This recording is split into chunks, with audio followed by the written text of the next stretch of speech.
اسلام آباد میں مندر کی بنیاد رکھ دی گئی ہے اور پچھلے ایک ہفتے سے ہم لوگ بے غیرت بن کے خاموش تھے، صرف اس وجہ سے کہ شاید اگر ہم بولیں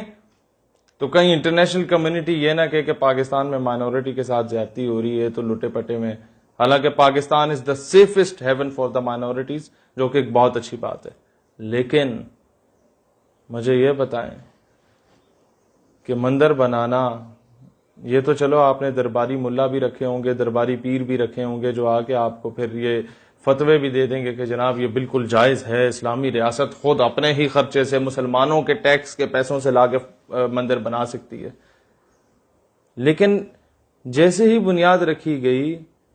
اس کے اگلے ہفتے مسجد توحید اسلام آباد میں مسمار کر دی گئی، شہید کر دی گئی،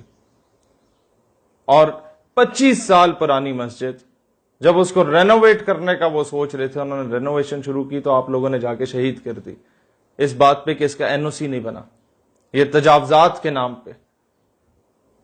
آپ لوگ کیا ثابت کیا کرنا چاہتے ہیں؟ کیا پاکستان میں کسی مندر کے ساتھ اس طرح کچھ ہوتا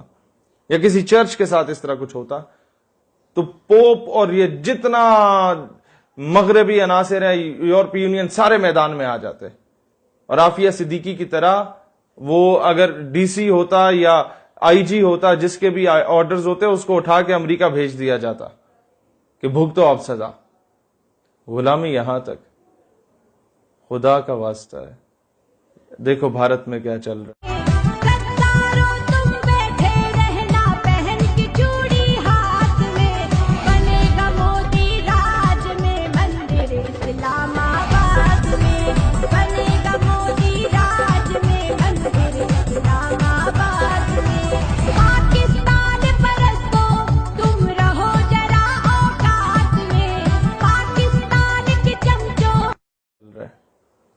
بھارت میں شادیانے بجائے جا رہے ہیں۔ میں بڑا ماڈریٹ گفتگو کروں گا، کہیں آپ لوگ یہ نہ کہیں تو وہ انتہا پسند ہے، لیکن مسئلہ یہ ہے کہ میں نے بڑے بڑے علماء، مشائخ، مختلف مکاتب فکر کے انہیں خاموش دیکھا ہے اس ایشو پہ۔ ان کی خاموشی کی وجہ صرف یہ ہے کہ اندر ہی اندر گھٹ رہے ہیں، اندر ہی اندر رو رہے ہیں، اندر ہی اندر پیٹ رہے ہیں کہ پاکستان ایک اسلامی ریاست ہے، اور ایک اسلامی ریاست میں اسلام کے دفاع کی بات کرنا شاید اب جرم سمجھا جا رہا ہے۔ پاکستان ایک اسلامی ریاست ہے، لیکن یہاں پر مسلمانوں کے پیسوں سے اب شرک کیا جائے گا۔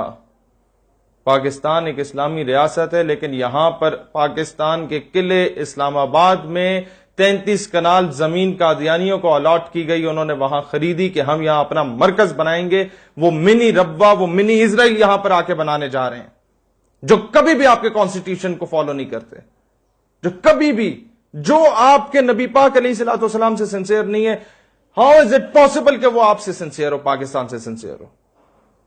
جنہوں نے ہمیشہ ہمارے کانسٹیٹیوشن کو توڑنے کی بات کی، جس نے ہمیشہ یہ بات کی کہ پاکستان کے آئین کو ہم جوتے کی نوک پہ رکھتے ہیں، جس نے ہمیشہ یہ بات کی کہ وہ ہمیشہ اسرائیل میں جب مودی دفاع ہوا تو قادیانیوں کا وہاں سو کالڈ خلیفہ اس کا استقبال کر رہا تھا، جنہوں نے فنڈنگ کی انڈین آرمی کو پاکستان آرمڈ فورسز کے خلاف، جنہوں نے ہمیشہ پاکستان کو توڑنے کی دعائیں کی، جنہوں نے ہمیشہ پاکستان سے غداریاں کی، چودھری ظفر اللہ سے لے کے اب تک، لیکن ان کو فیسیلیٹیٹ کیا جا رہا ہے۔ مسلمان کا کیا یہی مستقبل رہ گیا پاکستان میں کہ 1.25 لاکھ مسلمانوں کو گرفتار کر لیا جائے اور ایک گستاخہ کو ملک سے باہر فرار کر دیا جائے؟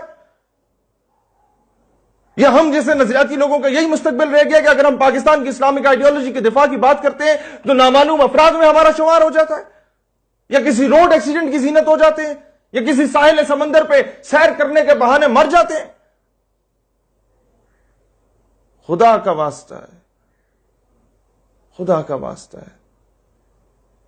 خدا کا واسطہ ہے، اس پاکستان پہ رحم کرو، اس پاکستان کو نہ بیچو، اس کے نظریے کو نہ بیچو۔ خدا رہا ایسی حرکات نہ کرو جس سے فرقہ واریت پھیلے، جس سے تعصب پھیلے، یا جس سے انتشار پھیلے۔ خدا رہا ایسی حرکتیں نہ کرو۔ ہم پہلے ہی بہت زیادہ مسائل میں گھرے ہوئے ہیں، خدا را ہمارے لیے اور مسائل پیدا نہ کرو۔ اور اگر مندر کی بات کرنے پر کہ جی وہ کیوں بنایا جا رہا ہے، اس پہ اگر آپ مجھ پہ کوئی فتویٰ یا لیبل لگانا چاہتے ہیں تو سب سے پہلے اپنے اسپیکر پنجاب اسمبلی پہ لگا دیجئے. ہم نے تو ان کو دیکھ کے یہ ویڈیو بنائی. پاکستان جو